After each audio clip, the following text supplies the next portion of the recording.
Episode 66. சரிகாவின் தோற்றம் நன்றாக இருந்தது. ஒரு பெண்ணுக்கு இப்படி ஒரு அழகான முகம் கிடைத்தது சந்தோஷமான விஷயம். ஆனால் அவளுடைய பிரச்சனை என்னவென்றால், அவள் ஒரு வரவேற்பறையில் வேலை செய்வதுதான். அவள் அடிக்கடி பொது இடங்களுக்கு செல்ல வேண்டியிருந்தது. எல்லா வகையான ஆண்களும் அங்கு வந்து செல்வார்கள். பல உயர் பதவியில் இருக்கும் சிறுவர்களும் அங்கு வந்து காரணமே இல்லாமல் சரிகாவிற்கு தொல்லை கொடுப்பதை வழக்கமாக வைத்திருந்தார்கள். சிலர் சரிகாவிடம் பேசவோ அல்லது நேரத்தை கடத்தவோ வருவார்கள். சிலர் விசித்திரமான கோரிக்கைகளை வைத்தனர். சிலர் அவளை பின்தொடர்வதை நிறுத்தவே இல்லை. தினமும் அங்கு வந்து அவளை கவர எல்லாவிதமான யுத்திகளையும் பயன்படுத்தினர். இதை பற்றியெல்லாம் நினைத்து சரிகா மிகவும் கோபத்தில் இருந்தாள். ஆனால் விற்பனையாளராக இருப்பதால் அவளால் யார் மீதும் கோபம் கொள்ள முடியவில்லை. அவள் எல்லா வலிகளையும் புன்னகையுடன் தாங்கிக் கொள்ள வேண்டும்.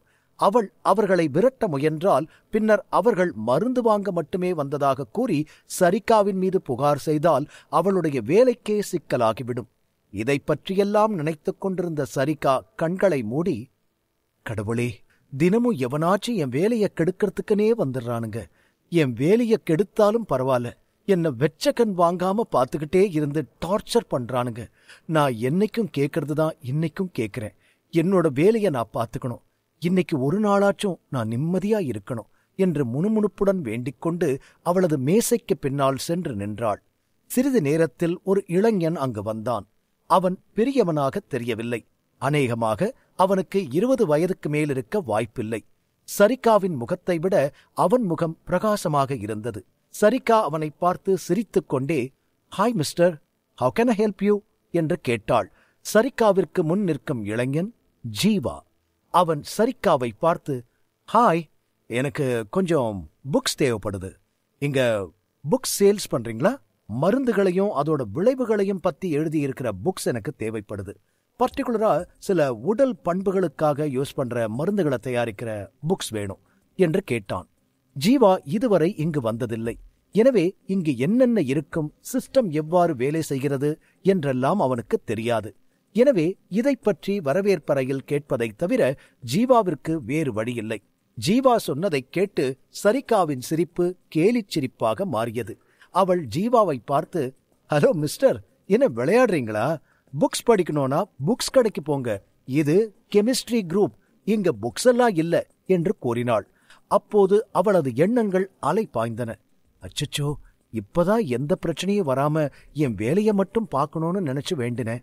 ஆனா நமக்குன்னே தினமும் கிளம்பி வந்துடுறானுங்க. எப்படிதான் இவங்கெல்லாம் ஒருத்தரோட வேலையை கெடுக்கிறோன்னு நினைப்பே இல்லாம இருக்காங்களோ தெரியல. அதுலயும் இவன் டிஃபரெண்டா இருக்கான். இங்க வந்து புக்ஸ பத்தி கேக்குறான். வந்தது என்ன பாக்குறதுக்கு, அதுக்கு பொய் சொல்றான். ஓகே, ஆனா அதுக்குன்னு ஒரு நியாயமே இல்லாமையா பொய் சொல்றது?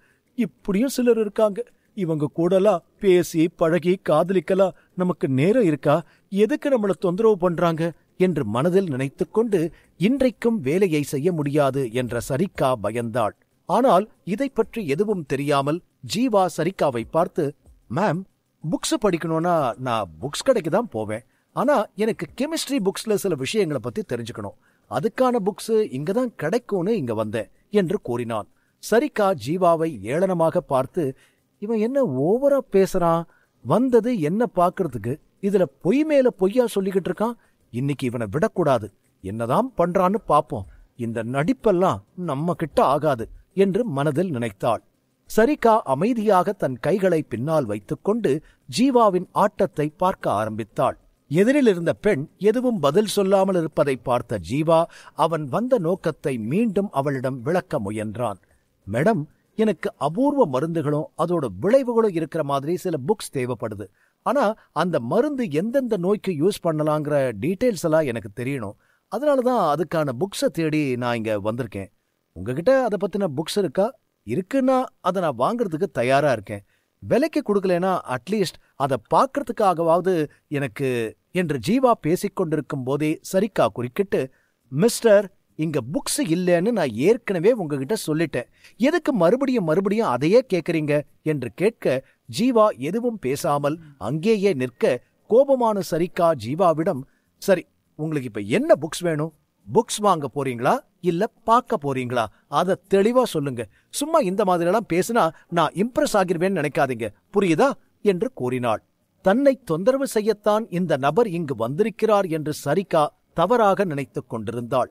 அப்படி இல்லாவிட்டால் வேதியர் குழுவிடம் வந்து புத்தகங்களை யாரும் கேட்க மாட்டார்கள் என்ற எண்ணம் சரிகாவிற்கு இருந்தது. மறுபுறம் ஜீவாவும் சரிகாவின் மோசமான மனநிலையை உணர்ந்தான். ஆனால் சரிகா ஏன் இவ்வளவு கோபமாக பேசுகிறாள் என்று அவனுக்கு சுத்தமாக புரியவில்லை.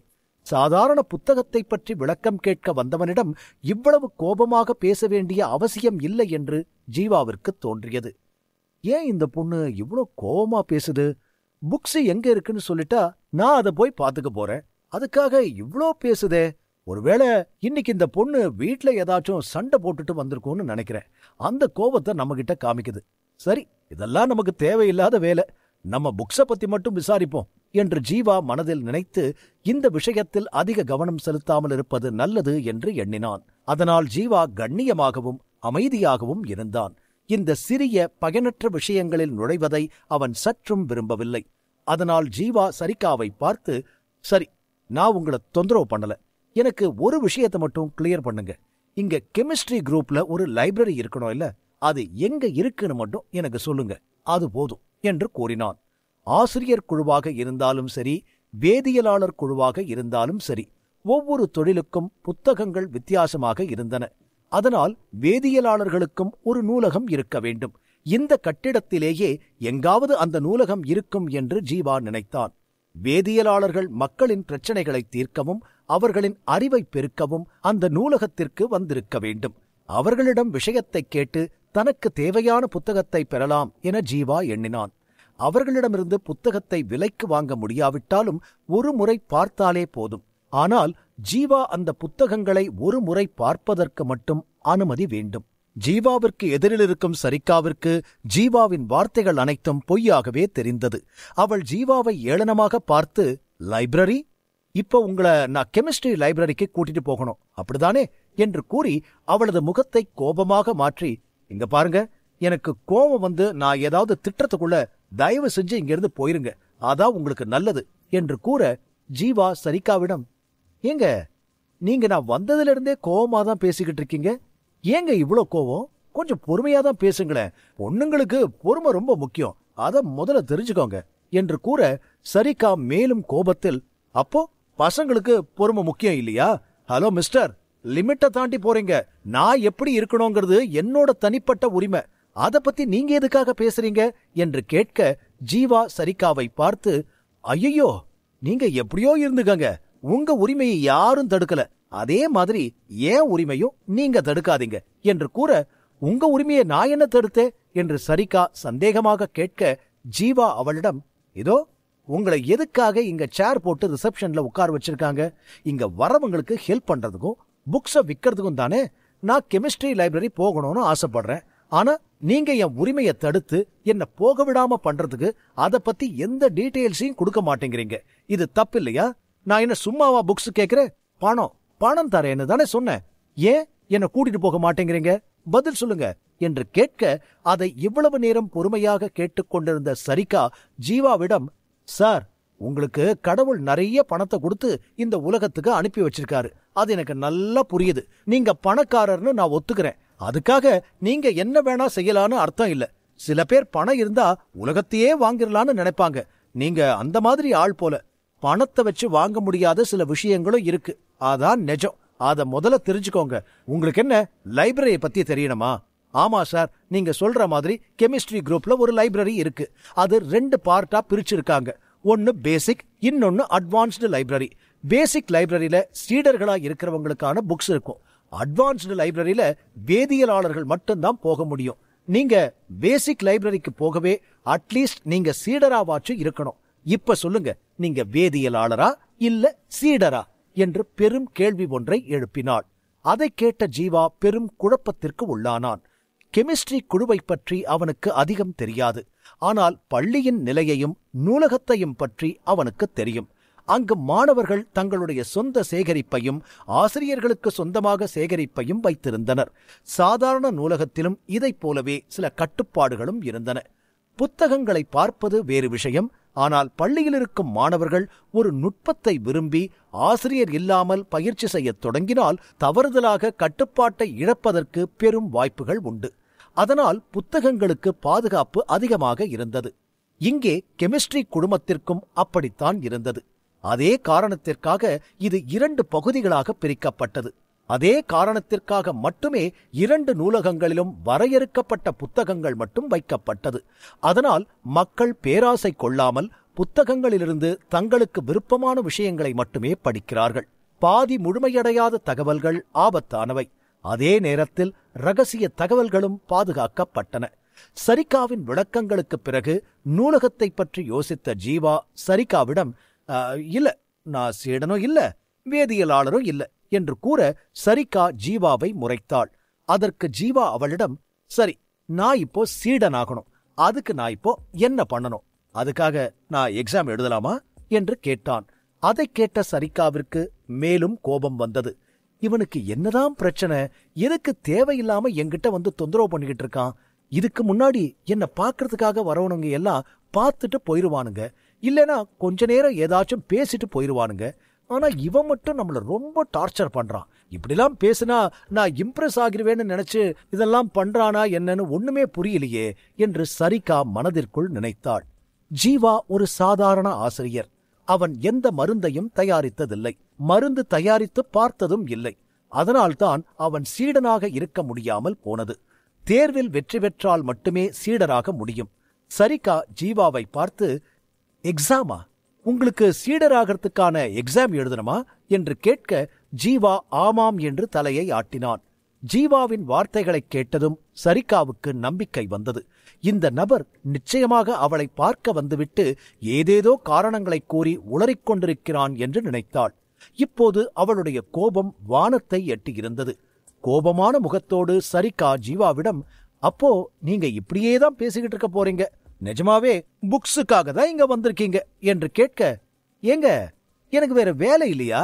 கெமிஸ்ட்ரி குரூப் எங்க இருக்குன்னு தேடி இவ்வளோ தூரம் நடந்து வந்து உங்ககிட்ட ஒரு இன்ஃபர்மேஷன் கேட்டா அதை சொல்றதுக்கு நீங்க இவ்வளோ கஷ்டப்படுறீங்க, இதெல்லாம் நியாயமே இல்லைங்க என்று ஜீவா கூற, சரிங்க, உங்களுக்கு என்ன, எக்ஸாம் எழுதணும் அப்படிதானே, எழுதிடலாம். எக்ஸாம் எழுதி சீக்கிரம் சீடர் ஆகிருங்க. இங்க 2 எக்ஸாம் நடக்கும், அதை எழுதி பாஸ் பண்ணிட்டீங்கன்னா நீங்க நினைச்ச மாதிரியே சீடரா ஆகிரலாம். வாங்க, நானே உங்களை அங்க கூட்டிட்டு போறேன் என்று கூறினாள். திடீரென இந்த பெண்ணுக்கு இவ்வளவு உதவும் மனப்பான்மை வந்ததை எண்ணி ஜீவா ஆச்சரியப்பட்டான். இருந்தாலும் அவனது எண்ணம் அந்த தேர்வுகளை நோக்கி இருந்தது. சரிகா கூறிய 2 தேர்வுகளும் வேதியர் சிஷ்யன் நிலை பெற மட்டுமே. ஆசிரியர் குழுவில் இணை ஆசிரியர் தேர்வு எப்படி இருந்ததோ அதே நிலைதான் இங்கும் இருந்தது. இங்கும் ஒருவர் சீடர் நிலைக்கு பல சோதனைகளை கொடுக்க வேண்டி இருந்தது. மேலும் அவருக்கு அதை பற்றிய அடிப்படை அறிவு இருக்க வேண்டும். சரிகாவும் இந்த தேர்வை பல முறை எழுதியிருக்கிறாள். ஆனால் அவள் ஒவ்வொரு முறையும் தோல்வியடைந்தாள். எந்த அடிப்படை அறிவும் இல்லாத, மருத்துவம் பற்றி எதுவும் தெரியாத இந்த நபரால் எப்படி தேர்வு எழுத முடியும் என்று சரிகா ஜீவாவை ஏளனமாக பார்த்தாள். எத்தனை முறை ட்ரை பண்ணி நம்மளாலேயே முடியல, இவர் எதுவுமே தெரியாம எக்ஸாம் எழுதி சீடர் நிலைக்கு ஈஸியா வந்துருவாராம்.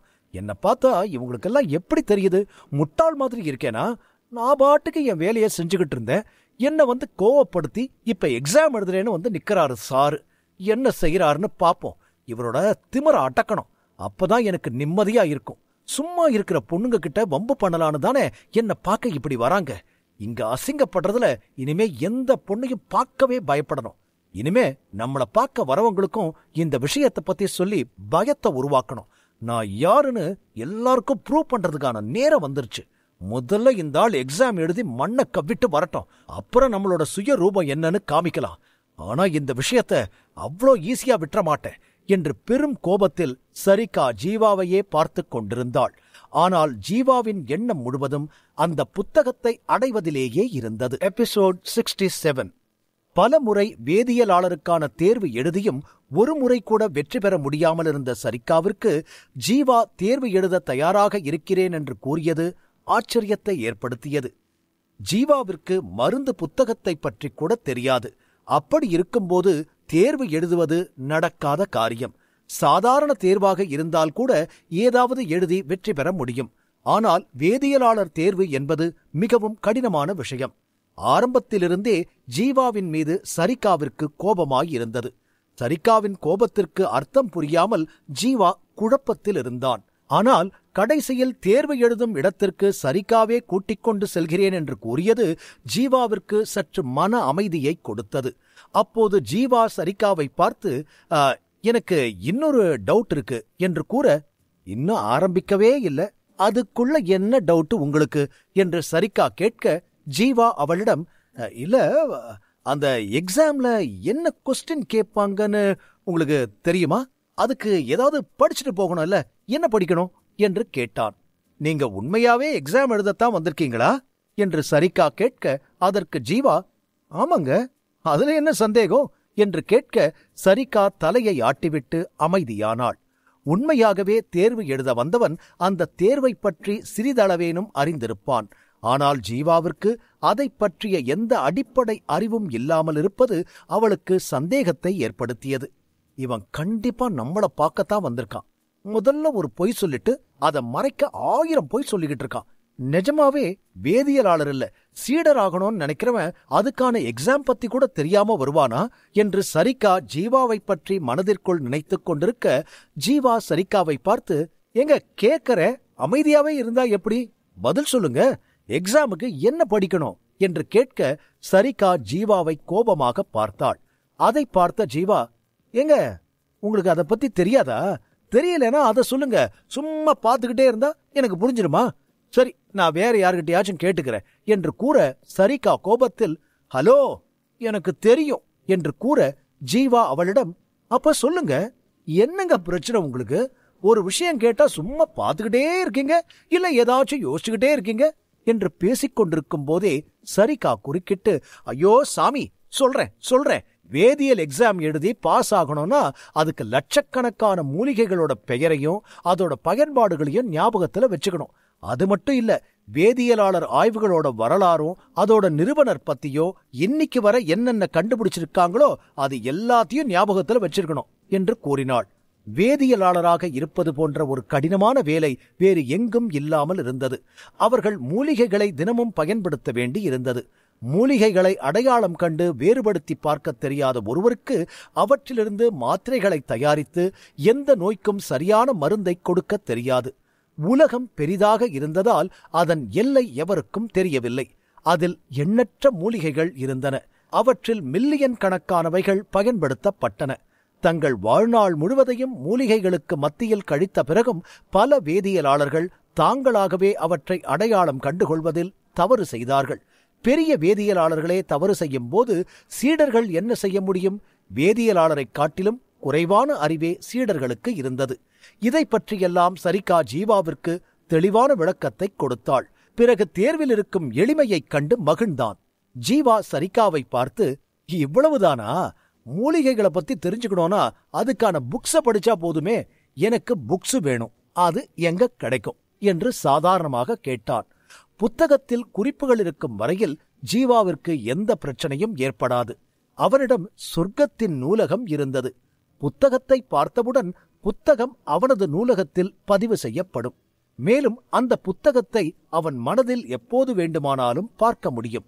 அந்த புத்தகங்களுள் இருக்கும் தகவல்களை பொறுத்துத்தான் தேர்வு நடக்கிறது என்றால் இந்த தேர்வில் தேர்ச்சி பெறுவது ஜீவாவிற்கு இடதுகை விளையாட்டாக இருக்கும். புகைப்பட நினைவாற்றலை காட்டிலும் அவனது நூலகம் மிகவும் சிறப்பாக இருந்தது. ஜீவாவின் இவ்வளவுதானா என்ற வார்த்தை சரிகாவிற்கு கோபத்தை உண்டு பண்ணியது. என்ன விளையாடுறீங்களா? லட்சக்கணக்கான மூலிகைய பத்தி ஞாபகம் வச்சுக்கணும்னு சொல்றேன், இவ்வளவுதானான்னு கேக்குறீங்க? உங்களுக்கு அது ஈஸியான வேலையா? எத்தனை பேர் பல வருஷமா அந்த எக்ஸாமுக்கு ட்ரை பண்ணி பாஸ் ஆகாம இருக்காங்கன்னு தெரியுமா என்று சரிகா ஜீவாவிடம் கேட்டாள். லட்சக்கணக்கான மூலிகைகளை அடையாளம் கண்டு நினைவில் வைத்திருப்பது மிகவும் கடினமான பணியாக இருந்தது.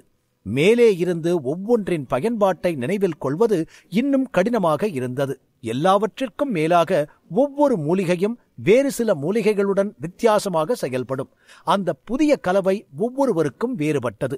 இதையெல்லாம் நினைவில் வைத்துக் கொள்ள யாராலும் முடியவில்லை. பல வேதியியலாளர்களும் இந்த விஷயத்தில் தவறு செய்தார்கள். நினைவாற்றல் நன்றாக இருப்பதாக நினைத்தாலும் பல வருடங்கள் நினைவில் இருந்தாலும் தேர்வு நேரத்தில் ஒவ்வொரு முறையும் குழம்பிப் போவது வழக்கம். பெண்களின் பின்னால் ஓடுவதைத் தவிர வேறு எதுவும் தெரியாத இந்த நபருக்கு தேர்வு சுலபம் என்பது சரிகாவிற்கு சிரிப்பை உண்டாக்கியது. இது வெறும் நாடகம் மட்டுமே என்பதில் சரிகா தெளிவாக இருந்தாள். சரிகா தேர்வு கடினம் என்று கூறியும் ஜீவா அதை பற்றி கவலைப்படாமல் இருந்தான். ஜீவா சரிகாவை பார்த்து, எனக்கு ஞாபகம் வச்சுக்கிறத பத்தி எந்த கவலையும் இல்லை, ஆனா எனக்கு புக்ஸ் வேணும், அது எங்க கிடைக்கும் என்று கேட்க, சரிகா அவனிடம், எக்ஸாம் எழுதுற இடத்துக்கு வெளியே நிறைய புக்ஸ் விற்கிற இடம் இருக்கு, வாங்க நானே அங்க கூட்டிட்டு போறேன், என்ன படிச்சு கிழிக்கிறீங்கன்னு பாப்போம் என்று அவள் மனதிற்குள் இருக்கும் ஆதங்கத்தை வார்த்தைகளின் மூலம் வெளிப்படுத்தினாள். ஆனால் ஜீவா அதை பொருட்படுத்தாமல் புத்தகத்தில் மட்டுமே கவனம் செலுத்தினான். இருவரும் நடக்க ஆரம்பித்து விரைவில் தேர்வு அறைக்கு வெளியே வந்தார்கள். அங்கு எக்ஸாம் ஹால் என்று எழுதப்பட்டிருந்தது. அதற்கு வெளியே ஒரு நாற்காலியில் நடுத்தர வயதுக்காரர் ஒருவர் அமர்ந்திருந்தார். அவர் கையில் ஒரு புத்தகம் இருந்தது. அதில் எதையோ தேடிக் கொண்டிருந்தார். இந்த நடுத்தர வயதினரும் தேர்வில் தேர்ச்சி பெற்று சீடராக வேண்டும் என்று விரும்பினார். 20 வருடங்கள் கடினமாக உழைத்தும் தேர்ச்சி பெற முடியவில்லை. அவர் புத்தகம் விற்கும் வேலையை செய்வதோடு படித்தும் கொண்டிருந்தார். இவரை பற்றி ஜீவாவிடம் சரிகா விரிவாக கூறினாள். 20 வருடங்கள் கடினமாக உழைத்தும் ஒருவரால் தேர்ச்சி பெற முடியவில்லை என்றால் தேர்வு எவ்வளவு கடினமாக இருக்கும் என்பது ஜீவாவிற்கு தெளிவாக தெரிந்தது. ஜீவாவும் சரிகாவும் அந்த நபரிடம் சென்றார்கள். சரிகா அவரை பார்த்து, ஜெய் அங்கிள் என்று அழைக்க, அவர் சரிகாவை பார்த்து, சரிகா வாம்மா, என்ன திடீர்னு இந்த பக்கம், புக்ஸ் வாங்க வந்திருக்கியா என்று கூறி சிரித்தார். அதற்கு சரிகா, ஆமா அங்கிள், பட் எனக்காக இல்ல, இவருக்கு புக்ஸ் வேணுமா, புக்ஸ் படிச்சா எக்ஸாம் கிளியர் பண்ணிடுவேன்னு சொல்றாரு இந்த இந்த இந்த மிஸ்டர் என்று பெயர் தெரியாததால் சமாளித்தாள். அப்போது ஜெய் ஜீவாவை பார்த்து, அப்படியா, ரொம்ப நல்ல விஷயம், இப்ப கூட எக்ஸாம் நடக்க போகுது, உங்களுக்கு இப்ப எக்ஸாம் எழுதணுமா, நான் பதிவு செய்யட்டுமா என்று கேட்க, ஜீவா அவரை பார்த்து, ஆமா சார், நான் எழுதணும், எனக்கு ரெஜிஸ்டர் பண்ணுங்க என்று கூறினான். ஜெய் 20 வருடங்கள் வேதியியலாளர் தேர்வுக்கு படித்தவர். மேலும் பல முறை தேர்வும் எழுதியவர். ஆனால் இன்று வரை அவரால் தேர்ச்சி பெற முடியவில்லை. இதுபோன்று அனைவரும் மூலிகையை நினைவில் வைத்துக் கொள்வதற்காக தினமும் கடுமையாக உழைத்தனர். சிலர் நினைவிலேயே பல வருடங்கள் கழித்தார்கள். ஆனால் அவர்களால் நினைவில் கொள்ள முடியவில்லை. ஜெய் ஜீவாவை பார்த்து, இப்பதான் புக்ஸ் வாங்குறேன்னு சொல்றீங்க, அப்புறம் எப்படி எக்ஸாம் எழுதுவீங்க என்று கேட்க, அத நான் பாத்துக்கிறேன் சார், எனக்கு ரெஜிஸ்டர் பண்ணி கொடுங்க என்று கூற, தேர்வுக்கான விதிமுறைகளை ஜெய் கூறினார். எக்ஸாம் எழுதுறதுக்கு ரெஜிஸ்ட்ரேஷன் ஃபீஸ் 2000 ரூபாய். எக்ஸாம்ல பாஸ் ஆயிட்டா அந்த அமௌண்ட்டை திருப்பி கொடுத்துருவாங்க, இல்லைனா அது திரும்ப கிடைக்காது. இது கொஞ்சம் சீரியஸான எக்ஸாம், விளையாட்டா எழுதுறாதீங்க என்று ஜெய் கூற, ஜீவா உடனே அவனிடம் இருக்கும் 2000 பணத்தை எடுத்து ஜெயிடம் கொடுத்து, இந்தாங்க, எனக்கு ரெஜிஸ்டர் பண்ணுங்க என்று கூறினான். ஜெய் இதை சற்றும் எதிர்பார்க்கவில்லை. ஜீவாவை பணக்காரன் என்று ஜெய் முடிவு செய்து விட்டார். ஆனால் இப்போது சரிகாவிற்கு சில விஷயங்கள் தெளிவாக புரிந்தது. சரிகா போன்றவர்கள் 2000 ரூபாயை சம்பாதிப்பதற்கு மிகவும் கடினமாக உழைக்க வேண்டி இருந்தது. ஆனால் ஜீவா அதை ஒரு நொடியில் எடுத்துக் கொடுக்கிறான். சரிகாவை கவர வேண்டும் என்பதற்காகத்தான் இப்படி செய்து கொண்டிருக்க வேண்டும் என்று சரிகா மனதில் உறுதியாய் நம்பினாள். இப்போது தேர்வு கூடத்தில் எதுவும் தெரியாமல் அந்த நபர் வெட்கப்படுவார் என்று சரிகா நினைத்தாள். ஜீவாவிடம் பணத்தை வாங்கிய ஜெய் ஒரு பேப்பரை ஜீவாவிடம் கொடுத்து கையெழுத்திடுமாறு கூறி, பிறகு ஜீவாவிடம், சரி, இன்னும் எக்ஸாமுக்கு 4 மணி நேரம் இருக்கு, அது வரைக்கும் போய் ப்ரிப்பேர் பண்ணுங்க என்று கூறினார். அதை கேட்டு ஜீவா மகிழ்ச்சியில், 4 மணி நேரம் இருக்கா, ரொம்ப சந்தோஷம், ஆனா எனக்கு படிக்கிறதுக்கு இங்க லைப்ரரி மாதிரி ஏதாச்சும் இருக்கா, நான் புக்ஸ் படிச்சாதான் பாஸ் ஆக முடியும் என்று கூற, ஜெய் ஜீவாவை பார்த்து சிரித்துவிட்டு, கடைசி நேரத்துல புக்ஸ படிச்சு எப்படி பாஸ் ஆக முடியும், ட்ரை வேணா பண்ணலாம், அதோ அந்த ரூம்ல நிறைய புக்ஸ் இருக்கு, எவ்வளவு படிக்க முடியுமோ போய் படிங்க என்று அவருக்கு பின்னால் இருக்கும் ஒரு அறையை சுட்டிக் காட்டினார். ஜீவா திரும்பி பார்த்தான். அந்த அறை ராக்குகளால் நிறைந்திருந்தது. அவற்றில் பல புத்தகங்கள் வைக்கப்பட்டிருந்தன. அதை பார்க்கும்போது பல 1000 புத்தகங்கள் இருக்குமோ என்று தோன்றியது. இத்தனை புத்தகங்கள் இருப்பதால்தான் இந்த தேர்வு மிகவும் கடினமாக இருந்தது. இந்த புத்தகங்களை படிப்பதற்கே ஒருவரின் வாழ்நாள் முழுவதும் தேவைப்படும். இதிலும் அனைத்து மூலிகைகளையும் நினைவில் கொள்ள தொலைதூர விஷயமாக இருந்தது. புத்தகங்களை வாங்குவதால் எந்த பலனும் கிடைக்கப் போவதில்லை.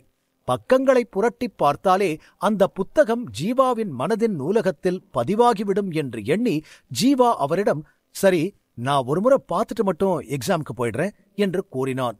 அதற்கு சரிகா ஜீவாவை பார்த்து, உன் நாடகம் முடிகிற வர நானும் இங்கிருந்து போறதா இல்ல என்று மனதில் நினைத்துக்கொண்டு ஜீவாவிடம், நானும் உங்க கூடவே வர, நீங்க என்ன படிச்சு எக்ஸாம்ல எழுதுறீங்கன்னு பாக்கறேன் என்று கோபமாக கூற ஜீவா சற்று யோசித்தான். அவனுக்கு ஒரு விஷயம் தவறாகப்பட அவன் சரிகாவை பார்த்து, ஆமா, நீங்க எனக்கு ஹெல்ப் பண்றீங்க சரி, உங்க மனசுல வேற எந்த நோக்கமும் இல்லல்ல? ஏன்னா எனக்கு பொண்ணுங்க விஷயத்துல, காதல் விஷயத்துலலாம் இப்போதைக்கு எந்த ஐடியாவும் இல்ல என்று வெளிப்படையாக கூறிவிட்டான். அதை கேட்ட சரிகாவிற்கு மேலும் கோபம் வந்தது. யாரு நான் உங்களை லவ் பண்றதுக்காக உங்க பின்னாடியே சுத்திக்கிட்டு இருக்கேன்னா? என்ன பார்த்தா உங்களுக்கு முட்டாள் மாதிரி இருக்கா? என்ன பாக்குறதுக்காக வந்துட்டு புக்கு படிக்க வந்தேன், எக்ஸாம் எழுத வந்தேன்னு பொய் மேல பொய் சொல்லிட்டு இப்ப பணக்காரன்னு காமிக்க என் கண்ணு முன்னாடியே பணத்தை எடுத்து நீட்டுறீங்களே, உங்களுக்கு எவ்வளோ திமிர் இருக்கணும்? இதனால நான் உங்க பின்னாடியே வந்துருவேன்னு நினைச்சீங்களா என்று சரிகாவும் வெளிப்படையாக கேட்க ஜீவா கோபத்தில், என்னங்க சொல்றீங்க? ஏதேதோ கதை சொல்லிக்கிட்டு இருக்கீங்க.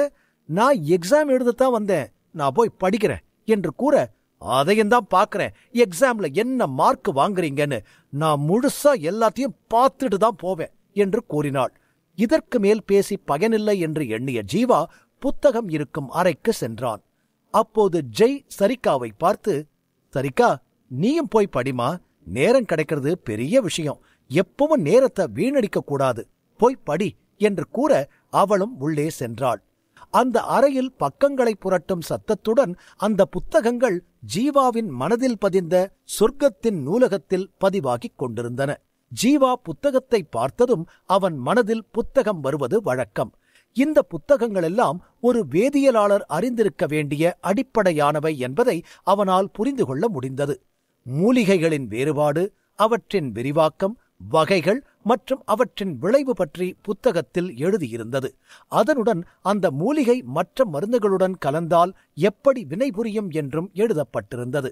அந்த மூலிகைகளை கலந்த பிறகு அது மருந்தாகவோ அல்லது விஷமாகவோ மாறும் என்பதை பற்றியும் இருந்தது. இவற்றையெல்லாம் ஒவ்வொன்றாக நினைவில் வைத்துக் கொள்வது சிலருக்கு கடினமான காரியமாக இருந்தது. வேதியியலாளர் ஏன் இவ்வளவு உயர்வாக மதிக்கப்பட்டார் என்பது ஜீவாவிற்கு புரிந்தது.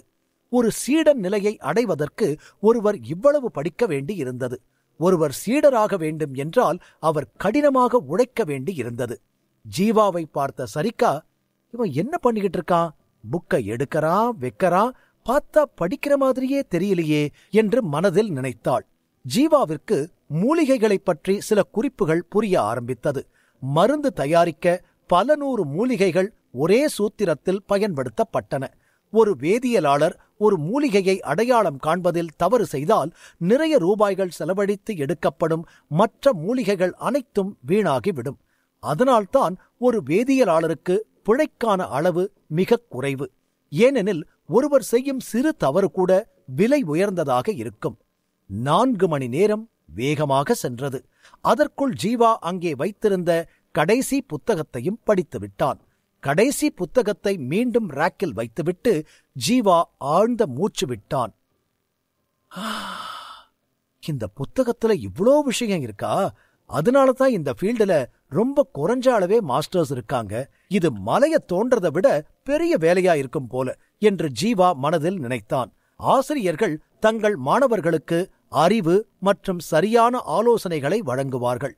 அதனால்தான் பாடம் பற்றிய அறிவு அவர்களுக்கு அவசியமாக இருந்தது. ஆனால் முதுகலை ஆசிரியருக்கு ஒவ்வொரு தொழில் பற்றிய அறிவு இருந்திருக்க வேண்டும். அப்போதுதான் அவர் தனது எண்ணற்ற மாணவர்களுக்கு மருந்துகள் தயாரிப்பது, ஆயுதங்கள் தயாரிப்பது முதல் அவற்றை பயன்படுத்துவது வரையிலான தகவல்களை தர முடியும். இதன் காரணமாகவே மாஸ்டர் ஆசிரியர்கள் மிகவும் மதிக்கப்பட்டார்கள். அவர்கள் சில தொழில்களைப் பற்றி மிகவும் ஆழமான அறிவை கொண்டிருந்தார்கள். முதலில் ஜீவா மருந்து தயாரிப்பது போன்ற வேலை மிகவும் எளிதாக இருக்கும் என்று நினைத்தான். தேவையானது எல்லாம் ஃபார்முலா மற்றும் அதை உருவாக்கும் முறை மட்டுமே. ஃபார்முலாவின்படி சரியான முறையை படிப்படியாக கடைபிடித்தால் மருந்து தானாகவே தயாரிக்கப்படும் என்று நினைத்திருந்தான். ஆனால் அது அப்படி இல்லை என்று இப்போது அவனுக்கு தெளிவாக புரிந்தது. மூலிகை எவ்வளவு பழையது என்பதை பொறுத்து அது மருந்திலும் தாக்கத்தை ஏற்படுத்தியது. வெவ்வேறு வயதுடைய மூலிகைகள் வெவ்வேறு வழிகளில் கலக்கும்போது வெவ்வேறு எதிர்வினைகளை கொடுக்கும். இதனாலேயே சரியான முறையை தெரிந்து கொண்டாலும் எளிதில் மருந்து தயாரிக்க முடியவில்லை. மருந்து தயாரிப்பது மிகவும் சிக்கலானது. அதனால்தான் முதுகலை ஆசிரியர்கள் மிகவும் சிறந்தவர்களாக இருந்தார்கள். இந்த விஷயங்களை எப்படி விரைவாக நினைவில் வைத்துக் கொள்வார்கள் என்று நினைக்கும்போது ஜீவாவிற்கு பெரிய விஷயமாக தோன்றியது. ஜீவா படித்துவிட்டு சிறிது நகர்ந்து பார்க்க அங்கே சரிகா நின்றிருக்க, என்னையே தேடிக்கிட்டு இருக்கீங்களா என்று சரிகா கேட்க, ஜீவா அவளை முறைத்துப் பார்த்தான். எபிசோட் 68. ஜீவா தேர்வுக்காக அனைத்து புத்தகங்களையும் படித்துவிட்டு திரும்பி பார்க்கும்போது அங்கு சரிகா நின்று, என்னை தேடிக்கொண்டிருக்கிறீர்களா என்று கேட்டாள். அதற்கு ஜீவா அவளை முறைத்துவிட்டு, நான் எதுக்காக உங்களை தேடணும்? உங்களுக்கு ஏதோ பிரச்சனைன்னு நினைக்கிறேன். நான் எக்ஸாம் எழுதுறதுக்காக தான் இங்க வந்திருக்கேன். உங்களை தேடுறதுக்காக வரல. தேவையில்லாம மனசுல கற்பனையை வளர்த்துக்காதீங்க, அப்புறம் வருத்தப்படுவீங்க என்று கூற, சரிகா சிரித்துக்கொண்டே, நடிங்க, உங்க நடிப்பெல்லாம் கொஞ்ச நேரத்துல தெரிஞ்சிரும் என்று கூற, அப்போது அங்கு ஜெய் வந்து, என்ன தம்பி, எக்ஸாம் ஆரம்பிக்க போறாங்க, இன்னும் போகலையா நீங்க? சீக்கிரம் போங்க என்று கூறினார். அதற்கு ஜீவா சற்று பதட்டமாக, ஓகே சார், இதோ இப்ப கிளம்பிடுறேன் என்று கூறி அங்கிருந்து கிளம்ப, சரிகா சிரித்துக்கொண்டு ஜீவாவையே பார்த்து கொண்டிருந்தாள். போ, எக்ஸாமா எழுத போற, உனக்கு கண்டிப்பா 0க்கு மேல மார்க் கிடைக்காது. என்ன பாக்குறதுக்கு வந்தேன்னு சொல்லிட்டு போயிருந்தா இவ்வளவு பிரச்சனையே வந்திருக்காது. ஒரு பொய்ய சொல்லிட்டு அதை மறைக்க இத்தனை பொய்ய சொல்லி இப்ப 2000 பணத்தையும் கொடுத்து, தேவையா இதெல்லாம் என்று சரிகா மனதில் நினைத்து கொண்டாள். ஜீவா தேர்வு அறைக்குள் நுழைந்தான். அந்த அறை பெரிதாக இல்லை. அங்கு ஏற்கனவே சிலர் அமர்ந்திருந்தார்கள். பீதி எல்லோர் முகத்திலும் தெளிவாக தெரிந்தது. எல்லோரும் வினாத்தாளை நினைத்து பயந்தார்கள். சிறிது நேரத்தில் ஒரு மனிதர் அங்கு வந்தார். அவரை பார்த்தாலே பெரிய ஆள் என்று தோன்றியது. அவர் ஒரு நடுத்தர நிலை வேதியியலாளர். நாட்டின் வேதியியலாளர் குழுவில் ஒரு நட்சத்திரம் பெற்ற வெகு சிலரில் இவரும் இருந்தார். இவர்தான் மூத்தவர் நவீன். இவர் நாட்டின் இந்த வேதியியலாளர் கிளையின் தலைவராகவும் இருக்கிறார். இவருடைய தம்பியின் பெயர் துருவன். தேர்வு எழுத வந்த அனைவரும் இங்கு நவீன் வருவதை பார்த்து, ஐயோ, துருவன் வருவார்னு பார்த்தோம், ஆனா நவீன் வந்திருக்காரு என்று ஒருவர் கூற, இவர் பயங்கர ஸ்ட்ரிக்டா இருப்பாரே, இன்னைக்கு எக்ஸாம்ல பாஸ் ஆன மாதிரிதான் என்று மற்றொருவன் கூறினான்.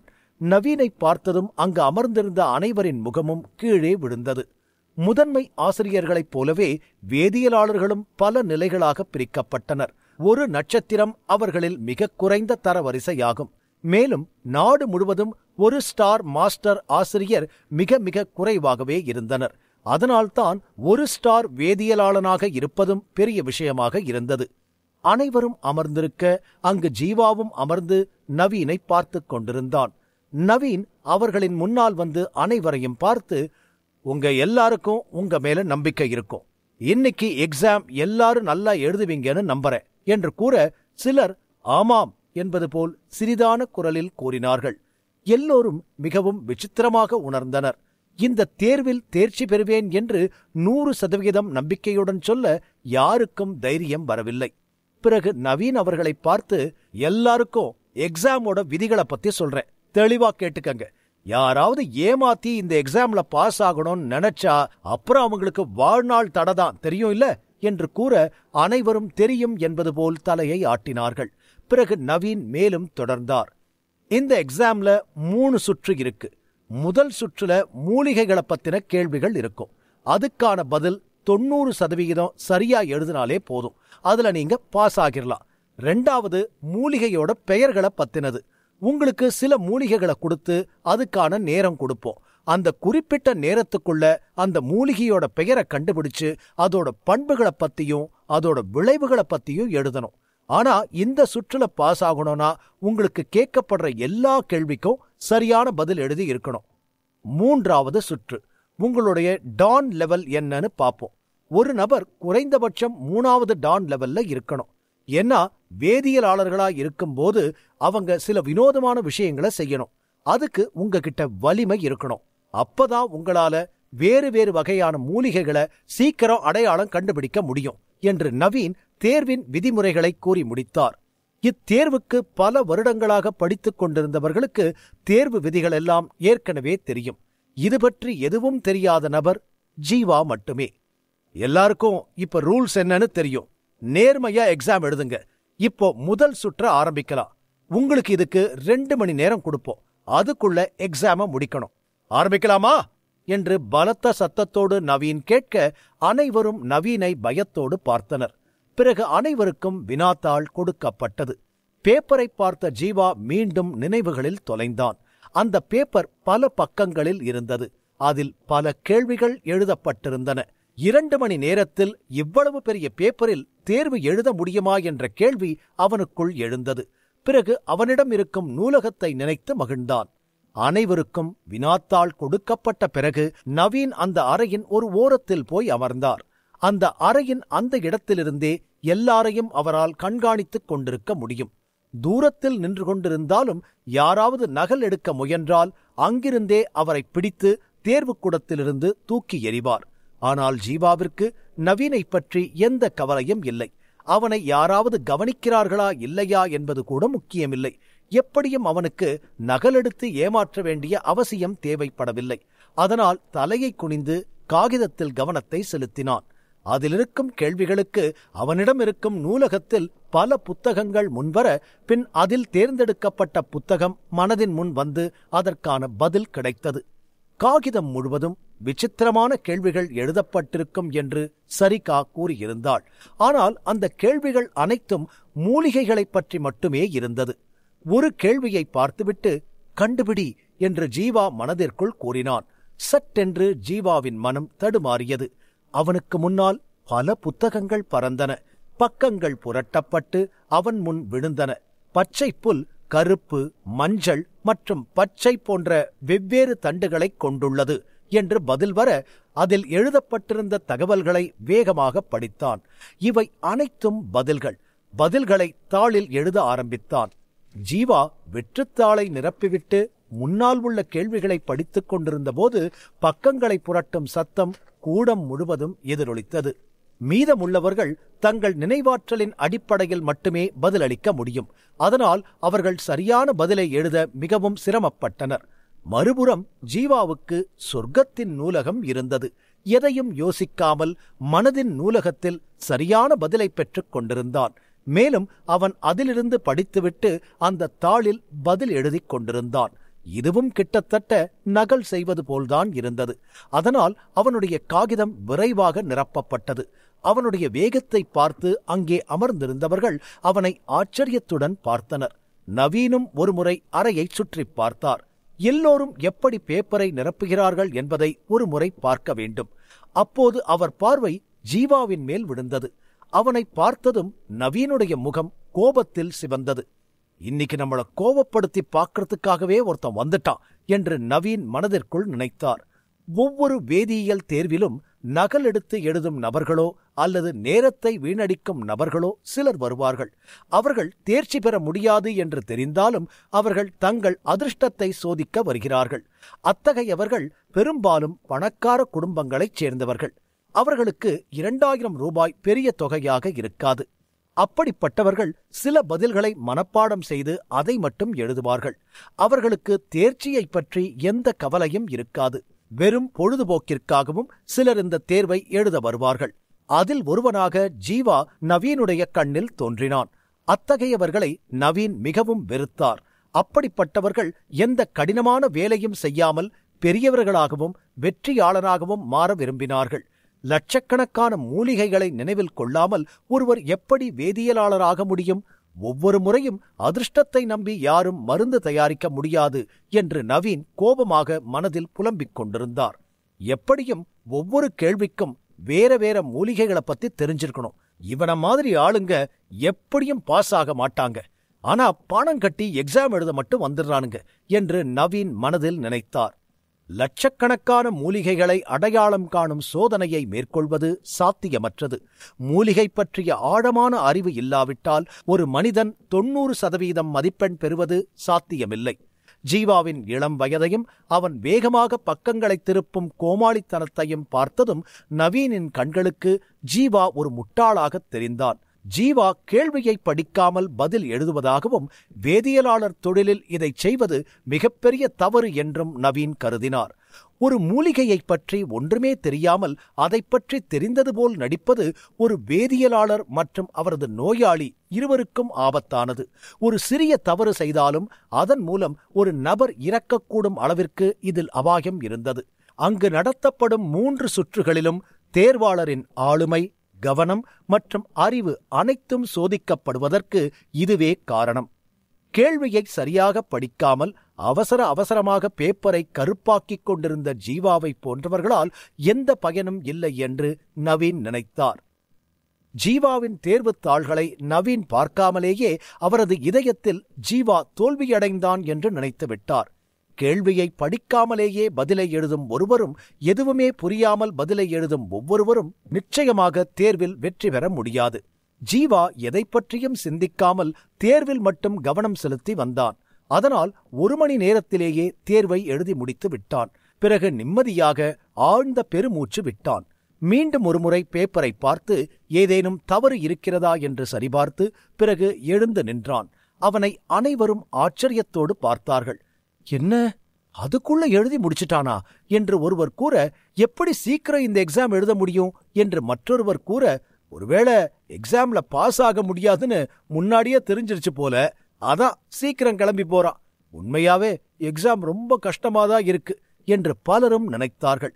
ஜீவா நின்று கொண்டே இருக்க, இங்க ஒரு பெரிய மனுஷன் இருக்காரு, அவர் மரியாதைக்காவாச்சும் 2 மணி நேரம் உட்கார்ந்துட்டு போலாம், இப்ப பாதியில போறதால அவங்க கோபத்துக்கு தான் ஆளாவான் என்று ஜீவாவை பார்த்து ஒருவன் நினைத்தான். 1 மணி நேரத்திற்குள் 2 மணி நேரம் பேப்பர் கொடுப்பது என்பது இதுவரை இந்த தேர்வில் நடந்ததில்லை. ஜீவா தேர்வை முடிக்காமல் இருந்திருக்கலாம் என்று அனைவரும் கருதினர். மாறாக அவனுக்கு பதில்கள் தெரியவில்லை என்றும் அவனுடைய தாள்கள் எதுவும் எழுதாமல் இருக்க வேண்டும் என்று யோகித்தார்கள். ஜீவா நவீனின் பக்கம் வந்து பேப்பரை அவரிடம் கொடுத்துவிட்டு, அடுத்த ரவுண்ட் எப்ப ஆரம்பிக்கும் என்று கேட்டான். அவனையே பார்த்த நவீன், இருங்க தம்பி, இன்னும் 2 மணி நேரம் முடியலையே, நேரம் முடிஞ்சதும் பேப்பர் கரெக்ஷன் நடக்கும், நீங்க வெளியே வெயிட் பண்ணுங்க, உங்க பேரை கூப்பிட்டா நீங்க அடுத்த ரவுண்டுக்கு போறீங்கன்னு அர்த்தம், இல்லனா அப்படியே வெளியே போயிருங்க என்று கூறினார். ஜீவா எதுவும் கேட்காமல் இருந்திருந்தால் நவீனிற்கு கோபம் இருந்திருக்காது. ஆனால் ஜீவாவின் இந்த கேள்வி கண்டு நவீனுடைய கோபம் மேலும் அதிகரித்தது. தாள்களில் பதில் எழுதும் முன் கேள்வியை கூட சரியாக படிக்காத அளவுக்கு முட்டாளாக இருக்கும் ஒருவன் அடுத்த சுற்று எப்போது என்று கேட்பது அவருக்கு அநாகரீகமாக இருந்தது. இப்படி 1 மணி நேரத்தில் தாள்களை கொடுத்து தேர்ச்சி பெற்று விடுவேன் என்று நம்பிக்கையாக இருப்பது முட்டாள்தனம் என்று நவீன் நினைத்தார். ஆனால் யார் எப்படி இருந்தாலும் நவீன் ஒரு சிறந்த வேதியியலாளர்.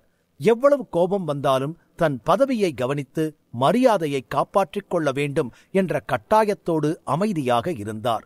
பிறகு ஜீவா அவரிடம் தலையசைத்து விடைபெற்று வெளியே வந்தான்.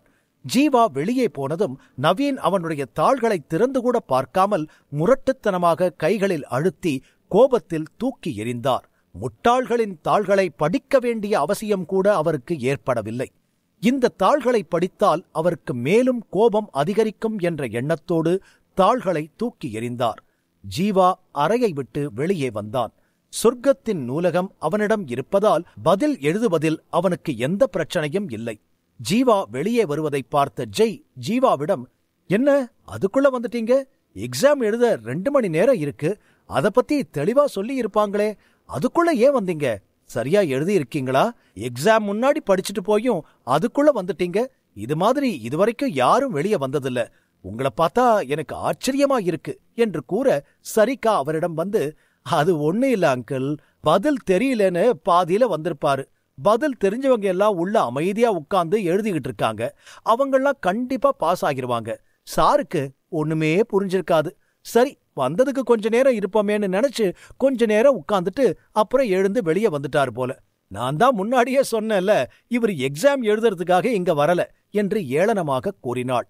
சரிகாவின் வார்த்தைகளை கேட்டுவிட்டு இதற்கு பதில் சொல்லாமல் இருப்பதே நல்லது என்று தலையசைத்தான். அவளுக்கு இதைப் பற்றி விளக்குவதால் எந்த பயனும் இல்லை என்பதை அவன் அறிந்திருந்தான். அவளிடம் பேசி நேரத்தையும் சக்தியையும் வீணாக்குவதற்கு பதிலாக அவளை விட்டு தள்ளி நிற்பதே மேல் என்று நினைத்து அமைதியாக நிற்க அதை பார்த்த சரிகா, என்ன உங்களோட நாடகம் எல்லாருக்கும் தெரிஞ்சிடுச்சுன்னு வருத்தப்படுறீங்களா? என்ன செஞ்சாலும் உங்ககிட்ட நான் இம்ப்ரெஸ் ஆக மாட்டேன் என்று கூற அவளை பார்த்த ஜீவா, நீ இந்த நோய்க்கு சீக்கிரம் நல்ல மருந்து எடுத்துக்க, அதான் உனக்கு நல்லது என்று கூறிவிட்டு ஜீவா அங்கிருந்து தள்ளி நின்றான். ஜீவாவின் வார்த்தைகளைக் கேட்டு சரிகா கோபமாக, உங்களுக்கு தான் பைத்தியம் பிடிச்சிருக்கு, அதான் இப்படி ஏதேதோ பண்ணிக்கிட்டு இருக்கீங்க, நீங்க தான் மருந்து சாப்பிடணும், அப்பதான் பொண்ணுங்க பின்னாடி சுத்துற இந்த வியாதி உங்களுக்கு சரியாகும் என்று கூறினாள்.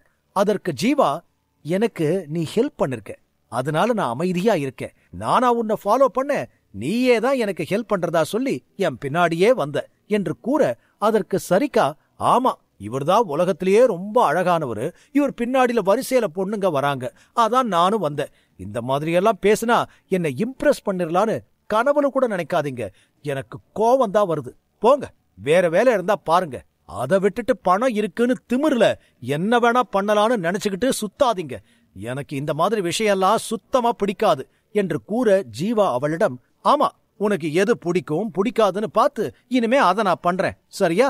சரி, நீ பார்க்க நல்லாதானே இருக்க, உன் பின்னாடியே நிறைய பேர் சுத்துவாங்களே, நீ ஏன் என் பின்னாடி சுத்திக்கிட்டு இருக்க என்று கேட்க, அதை கேட்ட சரிகாவிற்கு கோபம் உச்சிக்கு மேல் வர அவள் ஜீவாவை அடிப்பதற்கு ஏதாவது பொருள் கிடைக்குமா என அங்கும் இங்கும் தேடினாள். கோபத்தில் என்ன செய்வது என்றே தெரியாமல் கத்திப் பேசினாள்.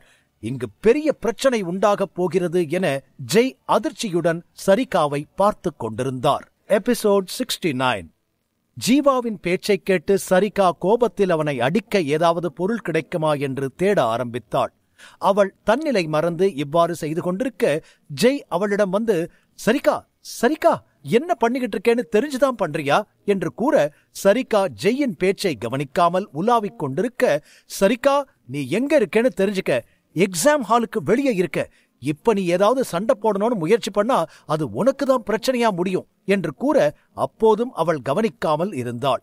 ஜெய் சட்டென சரிகாவின் கையை பிடித்து, சரிகா நான் சொல்றது உனக்கு புரியுதா இல்லையா? நீ இங்க சண்டை போடுறதை யாராச்சும் வேதியியலாளர் பார்த்தாங்கன்னா அப்புறம் இனிமே உன்னால இந்த பக்கமே வர முடியாது, உன்னை உள்ளேயே விடமாட்டாங்க, இத்தனை நாள் நீ பட்ட கஷ்டம் எல்லாம் வீணா போயிரும், கொஞ்சம் பொறுமையா இரு என்று கூற, சரிகா தன்னிலை அறிந்தவளாய் கோபத்தை கட்டுப்படுத்திக் கொண்டு நின்றாள். பிறகு சரிகா ஜெய்யிடம், அங்கிள் நீங்க சொல்றீங்கன்னு ஒரே காரணத்துக்காக நான் அமைதியா இருக்கேன், ஆனா கொஞ்ச நேரத்துக்கு மட்டும்தான், ரிசல்ட் வரட்டும், இன்னைக்கு அவனுக்கு இருக்கு, இங்க வச்சு அவனை எதுவும் செய்ய மாட்டேன், வெளியே கூட்டிட்டு போய் அவனை அசிங்கப்படுத்திட்டு தான் அடுத்த வேலையே பாப்பேன் அங்கிள் என்று கோபமாக கூறினாள். ஆனால் ஜீவா இவை எதையும் கவனிக்கவில்லை.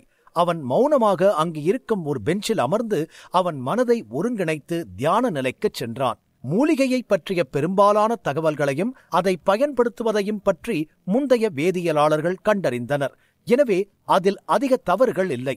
நூலகம் கண்டுபிடித்த ஓரிரு தவறுகளை சற்று யோசித்து அதை தீர்க்க ஜீவா முயன்றான். தேர்வு முடிந்து அனைவரின் தாள்களும் அங்கிருக்கும் அசிஸ்டன்ட் ஒருவனால் வாங்கப்பட்டு பிறகு அவை அனைத்தும் நவீனுடைய கைக்குச் சென்றது. அவர் தாள்களில் இருக்கும் பதில்களை சரிபார்ப்பதில் கவனத்தை செலுத்தினார். அப்போது அங்கிருக்கும் அசிஸ்டன்ட் ஒருவர் தேர்வு எழுதியவர்களை பார்த்து, எல்லாரும் வெளியே வெயிட் பண்ணுங்க, எல்லா பேப்பரையும் கரெக்ஷன் பண்ணதுக்கு அப்புறமா யார் பாஸ் ஆகி இருக்காங்களோ அவங்களோட பேரை நான் வெளியே வந்து கூப்பிடுவேன், பேர் வராதவங்க அடுத்த எக்ஸாமுக்கு ட்ரை பண்ணலாம் என்று கூற அனைவரும் வெளியே சென்று அமர்ந்தார்கள். நவீன் தாள்களை பார்க்க பார்க்க அவருடைய புருவம் சுருங்கியது. அதை படிக்க படிக்க அவருடைய கோபம் அதிகமாகிக் கொண்டே இருந்தது. நவீன் கடைசி தாளை சரிபார்த்து வைத்தவுடன் அங்கு மற்றொருவர் உள்ளே வந்து, அண்ணே எல்லாரும் எப்படி எக்ஸாம் எழுதியிருக்காங்க, இந்த தடவையாச்சும் நிறைய பேர் பாஸ் ஆகியிருக்காங்களா என்று கேட்டார். அந்த நபர் வேதியியலாளர் குழுவின் 2வது நட்சத்திர வேதியியலாளர் துருவன் ஆவார். துருவனை பார்த்த நவீன், பாஸா, எல்லாரும் வேஸ்ட், ஒவ்வொரு பேப்பரையும் பார்க்க பார்க்க கோவந்தான் வருது, இவனுங்கெல்லாம் எதுக்காக எக்ஸாம் எழுத வர்றாங்கன்னே தெரியல, எல்லாரும் முட்டாளா இருக்காங்க, இந்த மாதிரி இனிமேலும் நடந்துகிட்டு இருந்தா நமக்கு தான் கெட்ட பேர் வரும், சீக்கிரம் இதை சரி பண்றதுக்கான வழி என்னன்னு பார்க்கணும் என்று கூறினார். துருவன் அந்த தாள்களை பார்த்து, எங்க கொடுங்க படிச்சு பார்க்கறேன் என்று கூறி தாள்களை பார்க்க ஆரம்பித்தார். அதை பார்த்த துருவனும் சில நொடிகளில் சோகமாக மாறினார். இருவரின் கூற்றுப்படி வினாத்தாள் அவ்வளவு கடினமாக இல்லை. ஆனால் எழுதிய பதில்கள் தலை முதல் கால் வரை கூட அவர்களுக்கு புரியவில்லை. மூலிகையின் விளைவை கூட சரியாக எழுதவில்லை. அப்படிப்பட்டவர்களை கடந்து வேதியியலாளர்களாக்கினால் வேதியர் குழுமத்தின் மரியாதை மண்ணில் புதைந்துவிடும். துருவனாலும் ஒரு சரியான பதிலை கண்டுபிடிக்க முடியவில்லை. மேலும் அவர் 7-8 தாள்களை பார்த்தார். எதிலும் சரியான பதில்கள் கிடைக்கவில்லை. அப்போது திடீரென்று ஒரு மூலையில் கசங்கிய காகிதம் கிடப்பதைக் கண்டார். அந்த பேப்பர் ஏன் கீழே இருக்கு என்று துருவன் கேட்டு அதை எடுத்து திறந்து பார்த்து கொண்டே, அண்ணே, என்னாச்சு? இந்த பேப்பர் மட்டும் கசங்கி இருக்கு. இந்த பேப்பரை கரெக்ஷன் பண்ணலையா என்று கேட்க நவீன் மேலும் கோபத்தில், அத தயவு செஞ்சு என் முன்னாடி கொண்டு வராத. எல்லா பேப்பரையும் விட அந்த பேப்பர் தான் மோசமா இருக்கும்.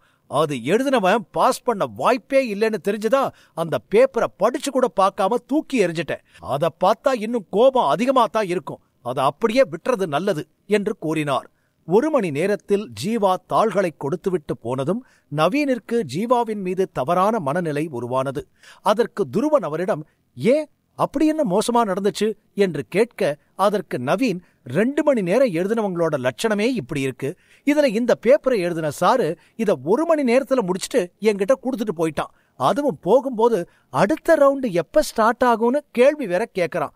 அதை வச்சே தெரிஞ்சுக்கிட்டேன் அவன் ஜஸ்ட் டைம் பாஸுக்கு எக்ஸாம் எழுத வந்தவன் என்று கூறினார். நவீனின் கோபத்திற்கு ஒரு காரணம் இருந்தது. கடந்த 2 தேர்வுகளிலும் 3 முதல் 4 பேர் மட்டுமே தேர்வில் தேர்ச்சி பெற முடிந்தது. ஆனால் இந்த முறை இவ்வளவு நேரம் செலவழித்து சரிபார்த்தாலும் அடுத்த சுற்றுக்கு 2 பேர்தான் செல்ல முடிந்தது. மற்ற அனைவரின் தாள்களும் குப்பைக்கு சமம். அப்படி இருக்கும்போது 1 மணி நேரத்தில் முடித்த விடைத்தாள் நிச்சயமாக தேர்ச்சி பெற சாத்தியமில்லை என்று நவீன் நம்பினார்.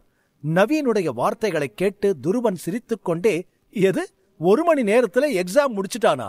அப்படி என்ன எழுதியிருக்கான்னு நானும் பார்க்கிறேன் என்று விடைத்தாளை முழுவதுமாக படிக்க ஆரம்பித்தான்.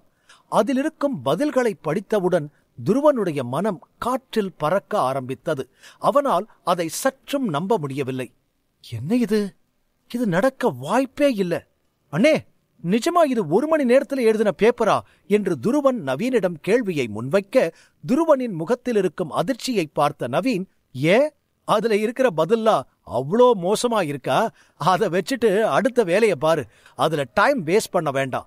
அவன் நம்ம மரியாதையை கெடுக்கணும்னே வந்திருப்பான் போல என்று கூறிக்கொண்டிருக்கும் போதே துருவன் நவீனை தடுத்து, அண்ணா, நீங்க நினைக்கிற மாதிரி இல்ல, இந்த பேப்பரை ஒரு முறை பாருங்க என்று கூறி தாள்களை நீட்ட, இதுல என்ன இருக்க போகுது? எப்படியும் ஃபெயில் தான் என்று கூறிக்கொண்டே நவீன் பேப்பரை வாங்கி படிக்க ஆரம்பித்தார். அதை பார்த்தவுடனே நவீன் பெரும் பதட்டத்திற்கு உள்ளானார். அடுத்தடுத்த பக்கங்களை திருப்பும்போது அவருக்கு மேலும் மேலும் அதிர்ச்சி காத்திருந்தது. ஆர்வத்தில் அவர் பக்கங்களை புரட்டுவதை நிறுத்தவில்லை. சிறிது நேரத்தில் முழு தாளையும் படித்து முடித்தார். தாள்களை படித்த நவீன் திடுக்கிட்டு தரையை பார்த்து கொண்டிருந்தார். அவரால் இதை சற்றும் நம்பவே முடியவில்லை. இது எப்படி சாத்தியமாச்சு? இது நடக்க சுத்தமா வாய்ப்பே இல்லையே. இதுல ஏதோ தப்பு இருக்கு என்று நவீன் கூற, அதற்கு துருவன், இல்ல, இதுல எந்த தப்பும் இல்ல. நாம வேணும்னேதான் கஷ்டமான கேள்விகளை கேட்டோம். இந்த கேள்விகள் நம்மள தவிர வேற யாருக்கும் தெரியாது. அப்புறம் எப்படி இதுல தப்பு வரும் என்று கூறினான். சில கேள்விகள் மிகவும் தந்திரமாக இருந்ததால் வினாத்தாளின் சிரமம் குறித்து நவீன் மிகவும் நம்பிக்கையாக இருந்தார். அவரை போன்ற பெரிய வேதியியலாளர்கள் கூட இந்த கேள்விகளுக்கு யோசிக்காமல் பதில் சொல்ல முடியாது. சிலருக்கு ஓரிரு புத்தகங்களை பார்த்தால் மட்டுமே பதில் சொல்ல முடியும். அப்படி இருக்கும்போது 1 மணி நேரத்துல இந்த கடினமான கேள்விகளுக்கு எப்படி பதிலளிக்க முடியும் என்ற பெரும் குழப்பம் நவீனிற்கு இருந்தது.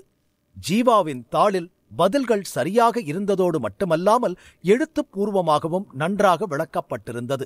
இன்று வரை வேதியியலாளர் தேர்வில் ஜீவாவை போன்ற எந்த ஒரு விண்ணப்பதாரரும் தோன்றவில்லை.